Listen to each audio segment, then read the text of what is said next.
नमस्कार प्रेक्षकांनो, मुरंबा मालिकेच्या आजच्या भागामध्ये आपलं स्वागत आहे. आणि त्यामध्ये आता नीलने माहीला फोन करताच माही आता खूप खुश झालेली असते आणि फोन ठेवताच आता आनंदाने माही ही नैनाला म्हणते की नैना, यू नो नील आणि मी लग्न करतोय. ते ऐकून नैनाला मोठा धक्का बसतो. माही म्हणते की आता मला सारखं सारखं इकडे यायला जमणार नाही बरं का नैना, कारण माझं आता नीलसोबत लग्न ठरलंय आणि आता आम्हाला तयारीसुद्धा करायची. तेव्हा आता जेव्हा गरज असेल ना तेव्हा मी येत जाईल. नैना म्हणते की अगं काय बोलतेस तू. नैना म्हणते की अजिबात नाही माही, मी तुला असं कुठेच जाऊ देणार नाही. माही म्हणते की असं काय करतेस नैना, मी कुठेही जाऊ शकते. नैना म्हणते की माही, त्या नील बरोबर तू अजिबात जायचं नाहीस. तेव्हा आता माही म्हणते की काय बोलतेस तू, ही इज राईट, तो एकदम बरोबर आहे. तेव्हा आता नील म्हणत होता ना तो बरोबरच होतं. त्याने मला म्हटलं होतं की तू जर तिकडे गेली ना ते तुला इमोशनल ब्लॅकमेल करणार आणि माझ्याबद्दल माही तुला वाईट सांगणार ते लोक. तेव्हा नीलचं बरोबर होतं आणि तुम्ही तेच करता असे माही आता नैनाला बोलते.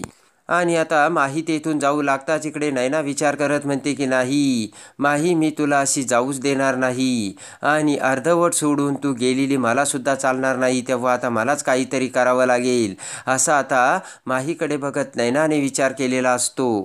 इकडे आता पटकन सीमा ही माहीकडे येते. तेव्हा आता सीमा ही माहीला म्हणते की माही, तू असं करू शकत नाही आणि तू कुठेही जाऊ शकत नाही. तेव्हा आता माही म्हणते की हे बघ अगं क्विट आंटी, माझी मम्मा आली होती तेव्हा मी केली ना ॲक्टिंग आणि बसला ना तिचा विश्वास मी रमाच आहे म्हणून. तेव्हा आता सीमा म्हणते की हे आमच्यासाठी केलेलं नाही आहे, तू फक्त तुझ्या फायद्यासाठी केलंस हे. तेव्हा आता माई म्हणते की तुम्ही सुद्धा हे सगळं तुमच्या फायद्यासाठीच करतायत ना. माई म्हणते की तुम्ही सुद्धा अगोदर मला काही सांगितलं नव्हतं तरी सुद्धा मी तुम्हाला मदत केली. माई म्हणते की मला आता लग्न करायचं आहे आणि नील म्हणतो ना माझ्यासोबत चल, तेव्हा आता मला त्याच्यासोबत जायलाच हवं असे आता माही सीमाला सांगते. यावर आता सीमा म्हणते की अगं ऐक, तू असं काही करू नकोस, या घराला रमाची गरज आहे. तर आता माही ऐकायला तयार नसते. माही म्हणते की क्यूट आंटी, तुम्ही फक्त तुमची गरज बघताय सध्या आणि त्यासाठी मला रमा करायला बघताय, पण माझी गरज तुम्ही बघत नाहीये. नीलसोबत माझं लग्न होणं खूप गरजेचं आहे. माझ्या आयुष्याचं काय, माझ्या लाईफचं काय, मला तर लाईफ पार्टनर हवाच ना. आणि पटकन यावर आता सीमा ही हात जोडतच आता माहीला थांबवण्याचा प्रयत्न करते. तर माही म्हणते की प्लीज क्यूट आंटी, मला थांबवण्याचा तुम्ही असा फोर्स करू नका. तरीसुद्धा सीमा आग्रह करते. तेव्हा आता माही ही तिच्या बॅग्स आणि सगळं काही घेऊन आता सीमाला म्हणते की स्टॉप इट क्यूट आंटी, मी जाते, आय एम लिव्ह इट. आणि आता माही ही पुढे जाते आणि पटकन थबकते. पुन्हा आता माही ही सीमासमोर येते आणि म्हणते क्यूट आंटी, खरंच तुमचे खूप खूप आभार, कारण मला हे प्रेम या अगोदर कधीच नाही मिळालं. तेव्हा आता सीमाला मोठा धक्का बसतो आणि पटकन आता माही ही सीमाला मिठी मारते. तर माहीच्या डोळ्यात प्रेमाचे आनंदाश्रू आलेले असतात आणि सीमा आता माहीला बघते. तर माही पटकन तेथून पळून जाते आणि तेवढ्यात आता माही जाता सीमाच्या डोळ्यात सुद्धा पाणी आलेलं असतं. तेवढ्यात शशिकांत आणि नैना तिथे येतात. सीमाकडे बघत शशिकांत म्हणतो की काय झालं ग सीमा. तेव्हा आता सीमा म्हणते की माही गेली, मी तिच्यासोबत हात जोडून तिला थांबवण्याचा प्रयत्न देखील केला पण तिने माझं काहीच ऐकलं नसल्याची सीमा आता नैना आणि शशिकांतला सांगते. शशिकांत म्हणतो की सीमा, तू एवढा काही मनाचा आटापिटा करून घेऊ नकोस, कारण माही ज्या मुलासाठी गेली तो मुलगा चांगला नाहीये हे शशिकांतने देखील आता सीमाला सांगितलेले असते. शशिकांत म्हणतो की आणि तिला हे लवकरच कळेल, तेव्हा माही आज ना उद्या परत इथे येईल असे शशिकांतने सीमाला आता शब्द दिलेला असतो. आणि आता इकडे मुकदमांच्या दरवाजातून बाहेर पडत इकडे तिकडे बघत माही विचार करते की इनफ, बस झालं आता, मी या मुकदमांच्या घरी कधीच येणार नाही असे म्हणत आता माही तेथून निघून जाते. इकडे आता आनंद आणि अक्षय रस्त्यावरती येऊन रमाचे पोस्टर्स आता सगळ्या लोकांना देत असतात. रमा हरवलेली आहे ही जाहिरात आता पोस्टर थ्रू आणि अक्षय सगळ्यांच्या समोर आणत असतात. त्यानंतर आता अक्षय सगळ्या लोकांना पोस्टर देत आनंदकडे येतो आणि म्हणतो की आता मी हे पोस्टर घेऊन सगळीकडे देणार आहे, त्यासाठी मला दुसऱ्या जावं लागलं तरीसुद्धा चालेल, मी तिकडेसुद्धा जाऊन हे पोस्टर देईल. आणि काही पोस्टर आता अक्षय हा पुन्हा आनंदकडे देतो. पुन्हा आता अक्षय ते पोस्टर सगळ्या माणसांसमोर देऊ लागतो आणि म्हणतो की या पोस्टर्समधल्या मुलीला जर बघितलं तर ताबडतोब कळवा. आणि तेवढ्यात अक्षय आता एका गुंडांच्या टोळीसमोर येऊन ते पोस्टर त्यांना देतो आणि म्हणतो की या मुलीची जर काही माहिती मिळाली तर मला सांगा. तेव्हा ते पोस्टर बघून ते गुंड म्हणतात की अहो हिला तर तुम्हीच किडनॅप केलं असं वाटतं, कारण चेहऱ्यावरून ही मुलगी किती गरीब दिसती. तेव्हा आता अक्षय त्यांच्याकडे बघू लागतो. दुसरा गुंड म्हणतो की अशी जर मुलगी असती ना मी तर घरातून बाहेरच नसतो पडलो. दुसरा गुंड म्हणतो की अशी जर मुलगी असती ना तर मी घरातच थांबलो असतो. आणि सगळेजण हसू लागतात. अक्षयला आता राग येऊन अक्षय त्या गुंडांना मारू लागतो. तेव्हा आता एका गुंडाच्या कानाखाली देताच ते गुंड आता अक्षयला धरतात आणि अक्षयला मारू लागतात. तेवढ्यात पाठीमागून पोस्टर लावत असताना आनंद ते बघतो आणि पळतच येऊन आता त्या गुंडांच्या तावडीतून अक्षयला सोडवतो आणि बाजूला घेऊन जातो. इकडे आता माही ही नीलला येऊन भेटलेली असते आणि दोघेही एका दुकानासमोर चहा पित असतात.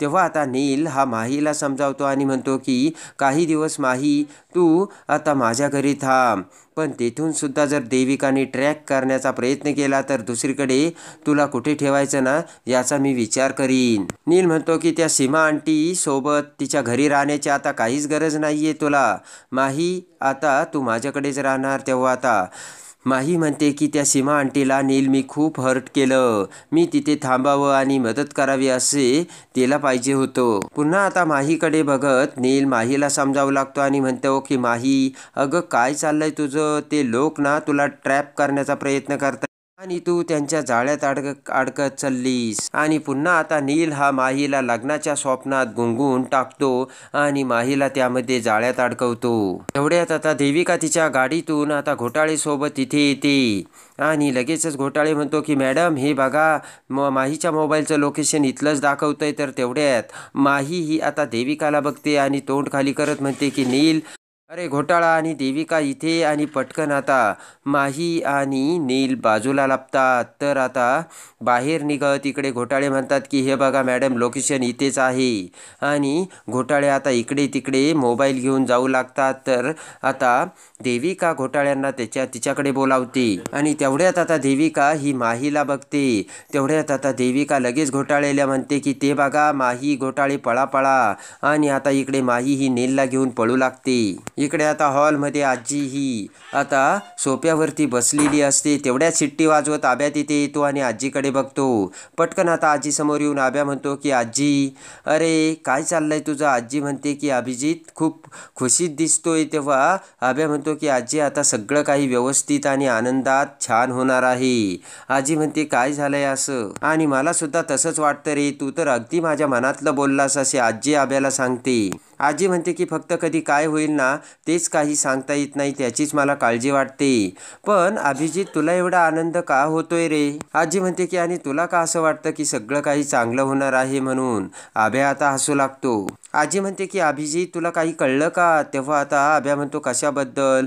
आजी म्हणते की कशाबद्दल म्हणजे असं काही नाही रे, मी सहजच विचारलं. तेव्हा आता विचार करत आभ्या म्हणतो की आजी तुला काही कळलंय का. हसतच म्हणते की नाही रे, फक्त माझी एकच इच्छा आहे आणि आपली रमाना लवकर घरी यावी. आणि आजी म्हणते की रमा जर आपली घरी आली तर ती आपलीच रमा असेल का अशी सुद्धा मला शंका येईल. तेव्हा आता आभ्या म्हणतो की आजी मला सुद्धा अगदी तसंच वाटतंय. इकडे आता देविकाला बघताच आता माही खूप घाबरलेली असते. माही नीलला समजावू लागते. माही म्हणते की जर त्या देविकाने पुन्हा मला पकडलं तर ती आपल्याला पुन्हा बांधून ठेवील त्या दिवशीच्या सारखं. आणि माही म्हणते की ती देविका खूप खराब आहे, माझ्या डॅडला सुद्धा तिनेच मारलं मला पक्क माहिती. आणि त्यानंतर आता ती मला सुद्धा मारणार आहे असे आता माही ही नीलला सांगते.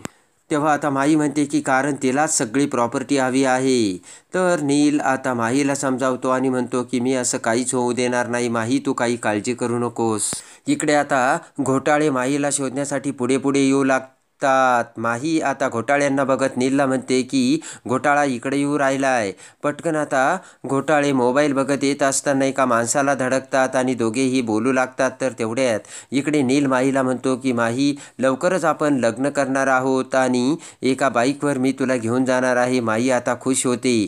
तर आता नील हा माहीला तेथून आता जाण्यासाठी सांगतो आणि लवकरच आपण जुहू चौपाटीवरती भेटू असे सांगून आता माही खुश होऊन तेथून निघून जाते. इकडे आता देविका घोटाळ्यांना म्हणते की अहो घोटाळे, जा बघा तिला. घोटाळे आता पुन्हा माहीला शोधण्यासाठी पुढे पुढे जाऊ लागतो आणि तेवढ्यात पुढे येताच आता नील हा घोटाळेंना बघत म्हणतो की अरे यार, तुम्ही इकडे कुठे. आणि घोटाळे सुद्धा आता तिथे येतो आणि नीलला म्हणतो की काही नाही हो, पण तुम्ही इथे तर पटकन आता नील साहेबांना चहा द्या असे म्हणत चहावालेला घोटाळ्यांना स्पेशल चहा द्यायला सांगतो. आणि तेवढ्यात इकडे माही ही पळून जाऊ लागते. तर आता देविका पुन्हा माहीला बघते आणि माही असे करत देविका ही माहीच्या पाठीमागे जाऊ लागते. इकडे आता आभ्या हा आजीला इनडायरेक्टली सांगण्याचा प्रयत्न करत असतोय, पण आजीला ते समजत नसतं. तेव्हा आभ्या जाऊ लागतो. पुन्हा आता आजी आभ्याला म्हणते की अभिजित बस इथे. तर आभ्या आता आजीसमोर बसतो. तेव्हा आता आई आजी म्हणते की अभिजित,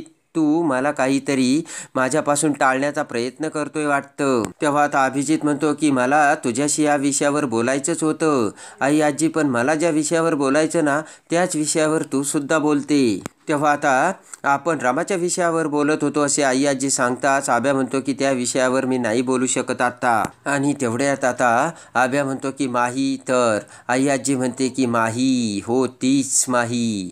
तेव्हा आता लगेचच आभ्या म्हणतो की म्हणजे आई आजी, तुला देखील माहिती आहे जे मला माहिती आहे. तेव्हा आता आई आजी म्हणते की अरे ती रमा असूच शकत नाही, किती वेगळी आहे ती. इकडे आता आई आजी म्हणते की अरे अभिषेक, रमा कधी दारूला शिवली का आणि तिने दारूचा वास तरी कधी घेतला का, पण ही मुलगी माझ्या कपाटातील दारूच्या बाटल्या घेऊन पळून जाते. तेव्हा ती रमा असूच शकत नाही. तर ते ऐकून आभ्या डोक्याला हात लावतो. आभ्या डोक्याला हात लावत म्हणतो की काय बोलते ती मुलगी आणि कशी बोलते तेच काही कळत नाही. आई आजी म्हणते की बरोबर आहे, ती ना आपली रमा असू शकत नाही. आभ्या म्हणतो की अशक्य नाहीये, पण आजी खूप जर प्रॅक्टिस केली ना त्या मुलीने तर ती रमाची ऍक्टिंग करू शकते. आणि तेवढ्यात आता शशिकांत तिथे म्हणतो की तुम्ही ज्या विषयी बोलता आणि तिचा विचार करू राहिले ती मुलगी तर निघून गेली. तेव्हा आता आभ्या आणि आजीला मोठा धक्का बसतो आणि पटकन आई आजी म्हणते की हे काय रे शशिकांत, म्हणजे हे तुला देखील माहीत होतं तर, आणि आता इथे बोलत का उभा बसलायस, जा लवकर त्या मुलीला शोधून आण असे आई आजी शशिकांतला सांगते. आई आजी म्हणते की अरे अशी ती का निघून गेली पण, आणि तिचं लक्षण काही खरं दिसत नव्हतं. इकडे आता जोराने अक्षय हा त्याच्या कारमधून आनंद सोबत जात असतो. अक्षय जोराने कार चालवत असतो. तेव्हा आनंद अक्षयला समजावं लागतो की अरे अक्षय, गाडी जरा हळू चालव, नाही तर तू 1 मिनटं माझं ऐक, तू माझे शेजारी बस, मी गाडी चालवतो. अक्षय म्हणतो की नाही दादा, मी आता गाडी ही अशीच चालवणार. आनंद आता घाबरत असतो. अक्षयच्या मनात त्या गुंडांविषयी राग असतो. अक्षय म्हणतो की मला त्यांनी मारलं याचा मला राग नाहीये, पण ते माझ्या रमाविषयी जे बोलत होते ना त्याचा मला राग आलाय. आनंद म्हणतो की अरे अक्षय असं का करतोय, सोड आता ते सगळं आणि ते विचार सगळे डोक्यातून काढून टाक. अक्षय जोराने कार चालवत असतो. अक्षय म्हणतो की दादा, तुला जर हवं असेल तर मी तुला पाहिजे तर घरी सोडतो आणि पुन्हा इकडे रमाला शोधायला येतो. आनंद म्हणतो की अक्षय, तुला माहिती ना आपली रमा पुन्हा घरी यावी म्हणून. अक्षय म्हणतो हो. तर मग आनंद म्हणतो की अरे यार, मग गाडी हळू चालव ना. आनंद म्हणतो की तू एवढं टेन्शन घेऊ नकोस आणि अशी गाडी चालू नकोस, मी गाडी चालवतो, तू माझं ऐक. आणि एका मोठ्या झाडाजवळ येऊन अक्षय आता त्याची कार थांबवतो आणि पुन्हा त्या वडाच्या झाडावर पोस्टर लावण्यासाठी अक्षय जाऊ लागतो. आनंद म्हणतो की अरे अक्षय, असं काय करतोयस, तिकडे लावलंय ऑलरेडी आपण पोस्टर.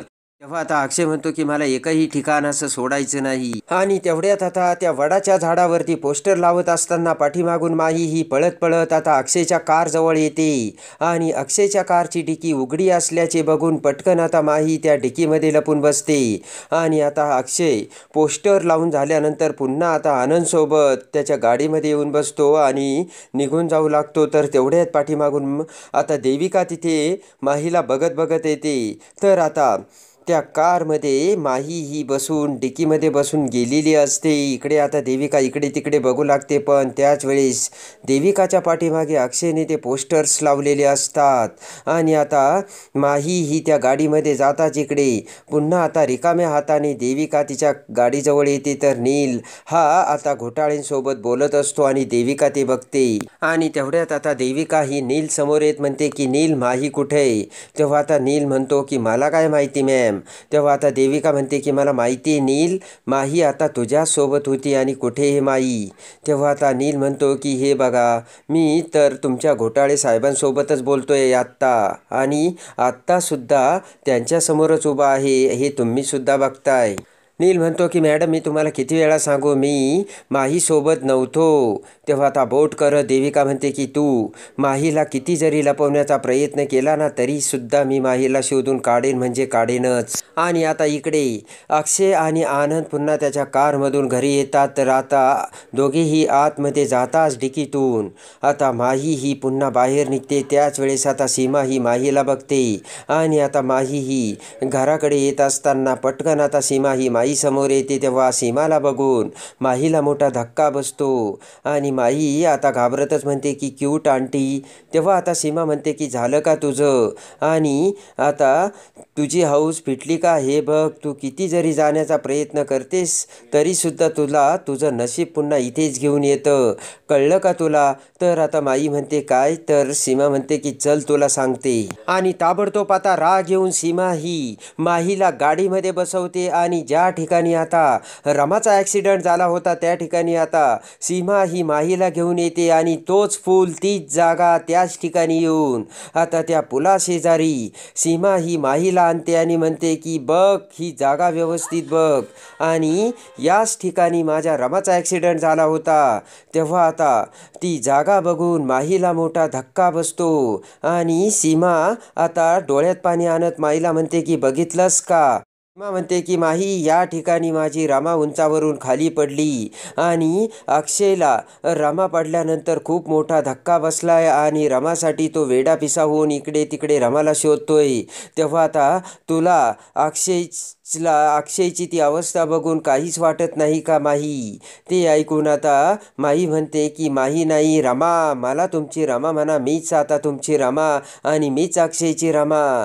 तेव्हा आता ती ऐकून सीमाला खूप आनंद झालेला असतो, पण त्याच वेळेस अतिशय भयानक घटना घडते आणि जीवाच्या आकांताने आता सीमाने त्या ठिकाणी रमाला रमा अशी हाक मारलेली असते आणि तीच हाक आता खरी रमाजवळ जाते आणि एका जंगलातील घरामध्ये रमा ही एका माणसाला सापडलेली असते आणि त्या झोपडीत बाजेवरती आता रमा ही बेशुद्ध अवस्थेत असते आणि सीमाची ती हाक आता रमाच्या मनात आणि कानापर्यंत जाऊन पटकन आता रमा ही शुद्धीवर येते आणि मोठ्याने रमा आता अक्षयला हाक मारत खाडकन त्या कॉटवरून उठते. तर आता खरी रमासुद्धा जिवंत होऊन पुन्हा आता शुद्धीवरती आलेली असते. तेव्हा आता खरी रमा पुन्हा कशी मुकादमाच्या घरी येणार, तर आता माहीचं काय होणार, तर आता अक्षय हा रमाला कसे शोधणार, तर रमा ही पुन्हा अक्षयच्या आयुष्यात येऊन पुढे काय घडणार हे बघण्यासाठी आणि मुरंबा मालिकेच्या डेली अपडेटसाठी बेल नोटिफिकेशनवर क्लिक करून आपल्या चॅनलला लाईक करा, सबस्क्राईब करा.